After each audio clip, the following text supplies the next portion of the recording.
ಇನ್ನು ಕನ್ನಡ ಹೋರಾಟಗಾರರ ಈ ಧರಣಿ ಪ್ರತಿಭಟನೆಗೆ ಸಂಬಂಧಪಟ್ಟ ಹಾಗೆ ಡಾಕ್ಟರ್ ಜಿ ಪರಮೇಶ್ವರ್ ಅವರು ಸೇರಿದ ಹಾಗೆ ಉಳಿದಂತ ಜನಪ್ರತಿನಿಧಿಗಳ ಪ್ರತಿಕ್ರಿಯೆ ಏನೇನಿದೆ, ಯಾರ್ಯಾರು ಏನೇನು ಹೇಳಿದ್ದಾರೆ ಬನ್ನಿ ನೋಡೋಣ. ಪರ ಸಂಘಟನೆಗಳು ಕನ್ನಡದಲ್ಲಿ ಬೋರ್ಡ್ ಹಾಕಬೇಕು, ಕನ್ನಡದಲ್ಲಿ ಆಡಳಿತ ಮಾಡಬೇಕು ಅಂಥೇಳಿ ಮೊದಲಿಂದನೂ ಹೇಳ್ತಾನೆ ಇದ್ದಾರೆ. ಬಂದಂಥ ಎಲ್ಲ ಸರ್ಕಾರಗಳು ಕನ್ನಡದಲ್ಲೇ ಆಡಳಿತ ಮಾಡ್ತೀವಿ ಅಂತ ಹೇಳಿದ್ದಾರೆ. ನಾವು ಹೇಳಿದ್ದೇವೆ, ಹೆಚ್ಚಿನ ಅಂಶ ನಾವೆಲ್ಲ ಸಚಿವರುಗಳು ಕನ್ನಡದಲ್ಲೇ ನಮ್ಮ ಫೈಲ್ಗಳ ಮೇಲೆ ನೋಟ್ ಹಾಕ್ತೀವಿ, ಸಿಗ್ನೇಚರ್ ಕನ್ನಡದಲ್ಲಿ ಮಾಡ್ತೀವಿ. ಕೆಲವು ಸಂದರ್ಭದಲ್ಲಿ ಏನಾಗ್ತದೆ ಅಂತ ಹೇಳಿದರೆ, ಈ ಅರ್ಬನ್ ಜಾಗದಲ್ಲಿ ಅಂದರೆ ಸಿಟಿಗಳಲ್ಲಿ, ಬೆಂಗಳೂರಿನಂಥ ಸಿಟಿಗಳಲ್ಲಿ ಭಾಳ ಜನ ಹೊರಗಿನವ್ರು ಬರ್ತಾರೆ, ನ್ಯಾಷನಲ್ ಇಂಟರ್ನ್ಯಾಷನಲ್ ಜನ ಬರ್ತಾರೆ, ಫ್ಲೋಟಿಂಗ್ ಪಾಪ್ಯುಲೇಷನ್ ಭಾಳ ಇರ್ತದೆ.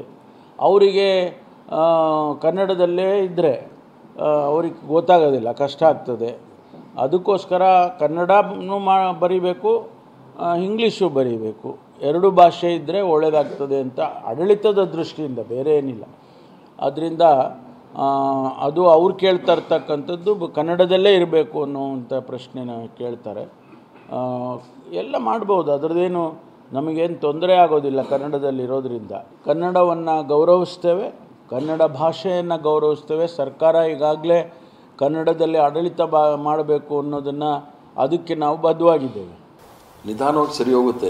ಯಾವುದೇ ಒಂದು ಭಾಷೆ ಅಥವಾ ಒಂದು ಧರ್ಮ, ಒಂದು ಜಾತಿ ಇಟ್ಕೊಂಡು ನಾವು ಮಾಡೋದು ಸ್ವಲ್ಪ ಯೋಚನೆ, ಭಾಳ ಅದೊಂದು ರೀತಿ ಸೆನ್ಸಿಟಿವ್ ಇಶ್ಯೂಸ್.